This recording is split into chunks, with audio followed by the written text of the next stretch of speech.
Welcome to Off the Shelf. I'm your host, Yvonne Wolf. Today, our special guest is Steve Frederick, the author of middle grade fiction, Cockroach the Superhero series. And welcome, Steve. Thank you. And I understand that this is the third of your series. And Yes. what motivated you to start with the first one?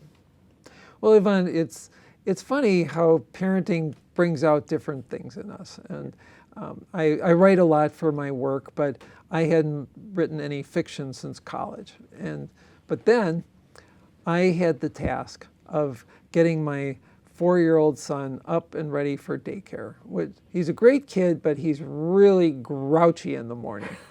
And I had to develop strategies to get this kid going. And one of them was I found that if I told him superhero stories over breakfast, he was much less grouchy. And fortunately, I remembered a lot of superheroes from all the comic books that I'd read and the TV shows and movies, and kept him entertained for quite a while. And then there came a day where I said, Ryan, I'm just tapped out. I just don't remember any more superhero stories. So he just looked at me and said, well, then make some up. Okay. So by popular request, you started the Breakfast of Superheroes. Yeah. Well, I made up several superheroes, and his favorite was a 4-year-old boy who gets superpowers from a magic ring that he finds inside a specially marked box of cereal. You know how they Yes, those prizes. I totally remember those things. And and by sheer coincidence, this character's name was also Ryan. He lived in our house, and he fought crime in the neighborhood. So we had a lot of fun with these, and it might have just ended at our table, except that when he outgrew them. Except that when he was in kindergarten, we got this notice that there was this annual event where parents are invited to bring in a book of their choice to read to the kids. Mm-hmm. So I thought, what if I write down one of these stories and read that to the kids? It could be embarrassing if the kids didn't like it, but I the kindergarten is a pretty welcoming age. Yeah, right? The audience is eager open to ideas. So. Yeah, and as it turns out, the kids loved it. In fact, after I was done reading, this boy in front of me was just beaming, and he said, well, that's an amazing story. So thus encouraged, I continued writing, and it took me several years and the character aged and became 11 years old instead of 4, but finally published The Breakfast of Superheroes, the first in the series. When was that? That was about 6 years ago. Wow, so you never know where our kids take us. Yeah, exactly. That is exactly. A really wonderful story. But Cockroach, is that the name of your superhero? Yes. Such an unlikely creature, right? Of all the insects, you would think. Well, there's a couple of things behind it. One is that I find that life just doesn't turn out the way we plan a lot of times. And sure. When Kyle Alexander, the protagonist of the story, he gets this magic ring, he's all excited, and as is his best friend Carlos. And the two of them are trying to think, what would be the best superhero name? And they're thinking of all these cool names, but they haven't decided on one. And then when he finally gets up the courage, he's a rather scared kid, he gets up the courage to confront criminals, it turns out to his horror that it's the worst, nastiest, most awful criminals in the whole city. And they're none too impressed with him. And his costume doesn't fit. They can see his belly button. His voice squeaks, and he's clumsy, and he trips over the curb and falls down. So not your usual suave, Batman, let's say, right? And they ask him, superhero, what is your name? And he hasn't come up with a name yet, so he's not sure what to say. So he has a baseball cap with a C on it. So they start making cruel jokes about what that C might stand for. And Rocky the Rat, the leader of the group, calls him Cockroach, and it sticks.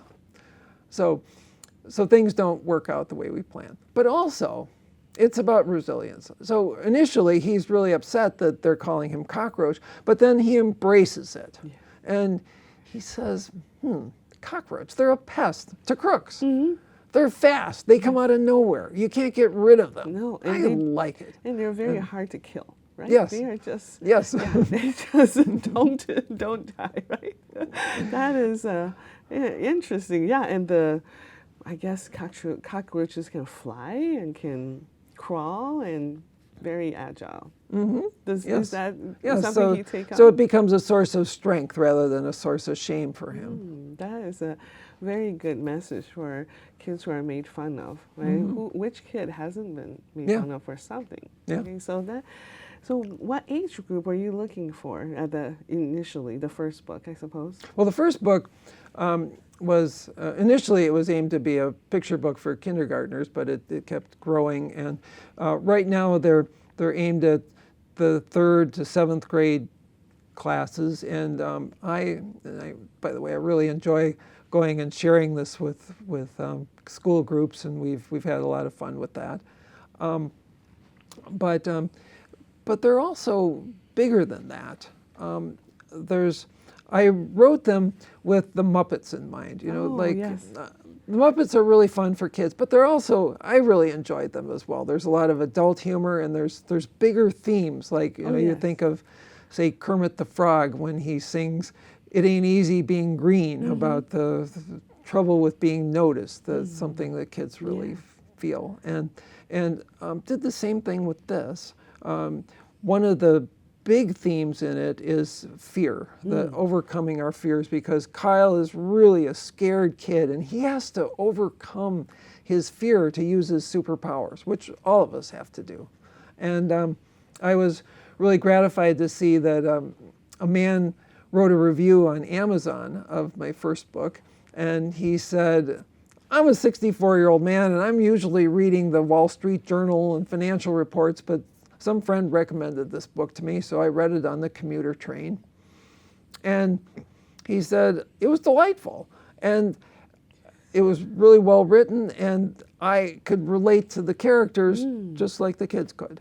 Wow, So. that's such a huge compliment. Now, so the age was for, initially it was for younger or 4th grade, Yeah. and then it moved into the middle, Yeah, middle age or middle school. it grew as I was targeting it for my son's group, and as my son aged, it got up until I finally froze him at 11 years old. I see. It was really hard to Yes. write because my son I'm trying to use him as a model for my character, and every year he gets a year older, and then when He gets bigger and taller.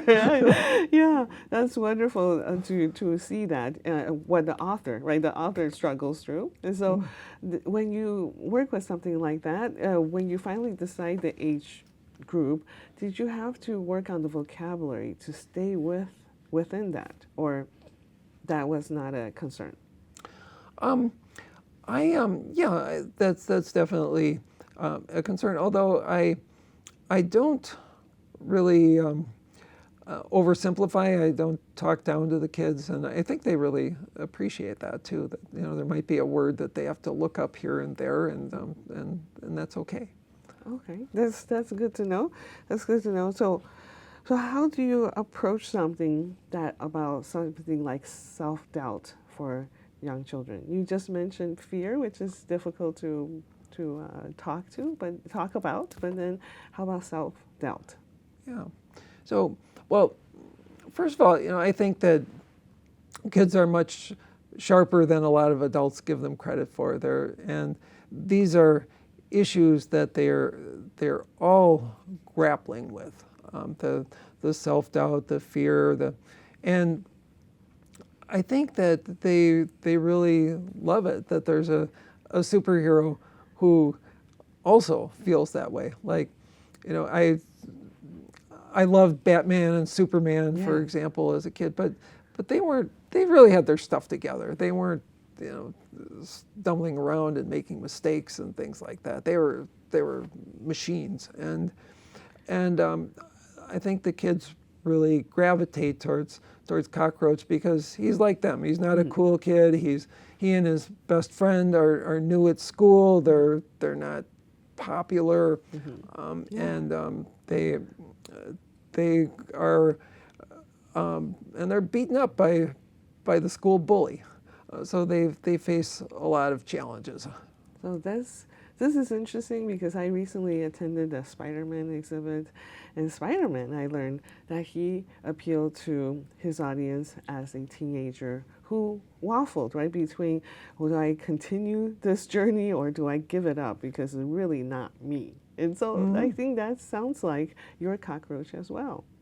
Yes, and in fact, in the second book, the Secrets of the Superhero's Ring, he messes up, and he goes home and he just is crying in his pillow, and he's trying to take off this magic ring and throw it away, but it won't come off.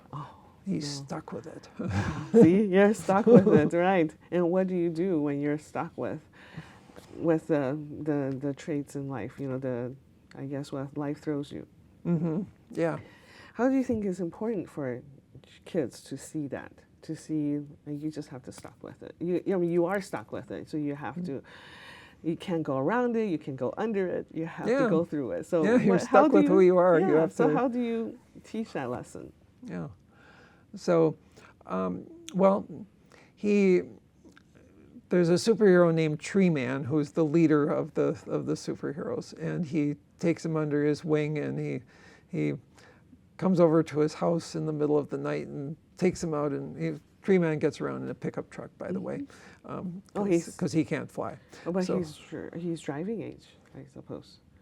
Okay, I see. I'm sorry. I'm sorry asking these questions that should not be even asked in the superhero world. Well, Cockroach is a kid in an adult world. I see. So and so Tree Man and a couple of the other superheroes take him under their wings, and he talks to him about that, and he says at one point, you know, being a superhero isn't easy. It makes a mess out of your life. And the crooks want you dead, and you're tired and you want to give up, but you don't, because people need you. And you need that kind of mentor in your life, don't you think? I mean, everything we do, we may not label them as mentors, but we find them and we need that. Yes. Oh, yeah. So how does your character develop emotionally then? Well, he develops, he becomes more confident in himself, although like Tree Man tells him that fear is always there. And so it's an ongoing battle with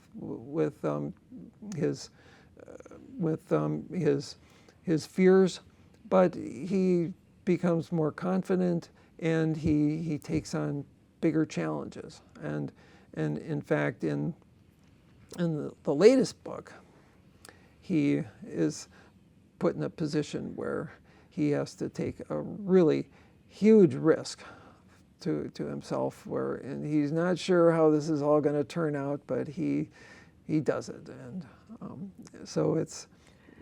So how do you organize your work to be within the size, right? The limit of middle grade fiction? Like, do you have to go within a word count, or do you have to within a chapter? Well, I noticed the books are getting bigger. Yes, I noticed that too. From you. But yeah, they're. I like to be in control, have a smaller product that I can really work on. I don't think I have it in me to write like a Harry Potter last couple books, where they're this big. Yeah, so 500 pages, something like that. So I don't really have to be concerned about that too much. I have a little window within which I like to work. So. And speaking of mentors, do you have a mentor or a writers group or some kind of editor that can help you with that? Yeah, I have a critique group that been a revolving group over the years, but just invaluable. The feedback, the things that you just would never think of. That really, like somebody might be offended if the character said this, or parents might be afraid that, like back when it was aimed at kindergartners, there was this scene where he pulled down the cords from the shades and tied up the crooks with them, and one of the people in the group said, "Don't do that. Parents are going to be afraid that the kids are going to do that, and they're going to choke themselves." And or so it's like, do that to their little brothers and sisters, right? Yeah. And Yeah, that is a concern. Mommy, I just tied up Billy. Yeah. So wow, that is good to have such a feedback, right, in the group. So do you meet them face to face, or is this over the Zoom, or there's so many options now? Yeah, isn't it? yeah. Or Glenview Library. We perhaps. did do it face to face until COVID, and since I then see. we've just been doing it by Zoom. So Do you share chapters, or do you just? we get 10 pages allotted I see. at a time. So Yeah, and that is a good limit. Do you think 10 pages just to get a? it's good enough. Sure, Yeah. sure. That's good advice for many of our viewers who might be considering how to get feedback. And 10 pages might be a perfect size. Yeah, and also, it's really important to get feedback. I've always want to get feedback from kids, the real live kids, and see what they think about it. And like one time, this teacher was doing a read aloud with my book or draft of the book, and he said we got through three chapters, and the kids just didn't like it, so he stopped reading. I'm like, Appalled. so it's like, oh, I got to do major surgery on this. So, and but then another time, I sent it to a teacher, and I'm just chewing my fingernails, wondering what the kids are going to say, and he comes back and he said, "This was easily the most popular read aloud of the whole school year. The kids were so excited by your book that they didn't want to interrupt, not even to go to gym class." He said, "That's unheard of." Right. So it's like, How encouraging that is. Well, Steve, let's get to the Bangle Bombers Blast Banks. How did you develop the storyline for that, your newest book? when my son was in like kindergarten, first grade, I wrote a number of very short stories, and one of them was about some the blaster boys who blew up banks, and so I dusted that off but recreated it and made it much more expansive. And there's these criminals that just blast their way into banks, they steal everything in sight, and then they just disappear without a trace. And everybody's stumped. How do we catch them? Who are these people? Now, one of the things I wanted to mention is that in this book, there's a scene that I wasn't quite sure if the kids were going to understand, and so I wanted to try it out on a class, and a third grade teacher, which is at the very low end of the reading, age range, the age group, agreed to do a read aloud. And in this scene, the Captain Nightmare, who is the biggest, strongest, meanest superhero, he has been bullying Cockroach, and the protagonist. And so Cockroach complains to another superhero, she confronts Captain Nightmare, and they're about to come to blows. But then Tree Man, the leader of the superheroes, he steps in and de-escalates. And then he's been suspecting that there's some dark secret that's been bugging this man for a long time. So he sits down with Captain Nightmare, and he probes into his dark secrets, and he discovers that there was a time when Captain Nightmare really needed to step up and do something really brave, but he was afraid and he didn't. Wow. And he has been carrying around the guilt and the shame from that from all these years. And when he uncovers that, Captain Nightmare just breaks down sobbing. And then Tree Man frees him from that guilt and shame, and he later comments after Captain Nightmare leaves that sometimes our words and our compassion are mightier than any of our superpowers. And I wasn't sure if the kids would get that. How did it go with the dark side of Captain Nightmare being guilt? Yeah. And so I asked the teacher to pay attention to that, and she said, well, we had quite a discussion about that scene. And she said the kids were really amazed. They were saying things like, he didn't do anything but talk to him. Oh. And, you know, in a genre where superheroes are always beating on people. Yeah. All action and very little talk. Right? And they were really impressed that a superhero just talked to somebody to solve a problem. Yes. Wow. And to get to know the inside rather than exterior action. Mm-hmm. So solving problems with diplomacy, perhaps. That is very interesting. Now, have you considered your books becoming an animated series or some kind of graphic movie, perhaps? Well, I would love it. I think they're really, people who have read them have said that they're really made to be movie scripts. But now we imagine you're a very visual thinker. Yeah, and no, we have a family friend who actually writes scripts for, and he says, well, the way that you get attention is you sell a lot of books first. And so I'm like, so that is the current task, you have to sell a lot of books. You have to get to a DC Marvel level before you can launch your own movies, I suppose. So what connects you, this is a little bit different, but what connects you to Glenview? Well, we have an aunt who lives in Glenview, and we regularly take her out for theater outings at the Oil Lamp. And what a nice way to enjoy Glenview. Yeah, and we also sometimes are over there to. I'm a little embarrassed to admit this, but we watch The Golden Bachelor over at her house sometimes. That's your guilty pleasure. That's all right.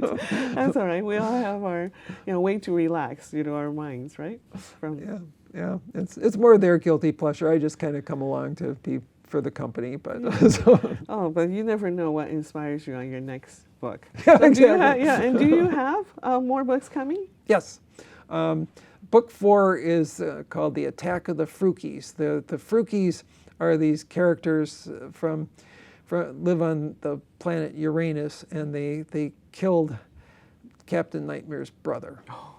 And now they have followed him to Earth to get his magic ring and the other magic ring, which is now on the finger of Cockroach. Yes. Oh my goodness. And this is suspenseful. And they point to backstories, right? So that will lead people to go back and forth in your series as well. Okay. Well, what advice do you have for others who might be looking into writing, especially for that middle grade fiction? Well, I talk to a lot of people who say, I have this book in me and I'm going to write it someday. Yes. And my advice is, don't write it someday. Write it today. Just start writing anything. Like there are times when I'm just totally stumped. I can't figure out where to go with something. So I just force myself to write something, and it might be awful, but then I can build, I come back and say, okay, I can change this, blah, blah, blah, and just keep writing, refining, write, and that's... So just go with whatever you have in the skeleton of it and build up. That's a good advice, because many times people want to write this masterpiece just once and be done, right? Yeah, and then when you get in the mold, things just start popping into your mind, like sitting at church, I get this idea, or even in the shower, I get this idea. So, and the characters become living beings, and you just kind of have conversations with them. Yeah, that's wonderful. That's good advice, because we often want this perfect story with an ending, before we start writing. And that's just not really how it works. Yeah, yeah. I fumbled with this for a long time before I finally got the groove of what I was doing. So, yeah. So when you write now you have several books, is it easier because you have a formula in mind? So, well, Yvonne, I like to think of my books as being like what Tom Hanks said in Forrest Gump. Life is like a box of chocolates. You never know what you're going to get. Some series that I read, they become formulaic. They put out a couple of really good books at the beginning, and then they just kind of Follow don't the put a lot same, of scheme. don't put a lot of time and effort into cranking out the rest of them. But I like to think of my books as like a box of chocolates. You never know what you're going to get. That is a wonderful message to all of our viewers. Thank you, Steve, for joining us today. Okay. Thank you, Yvonne. And thank you for watching. Join us next time on Off the Shelf.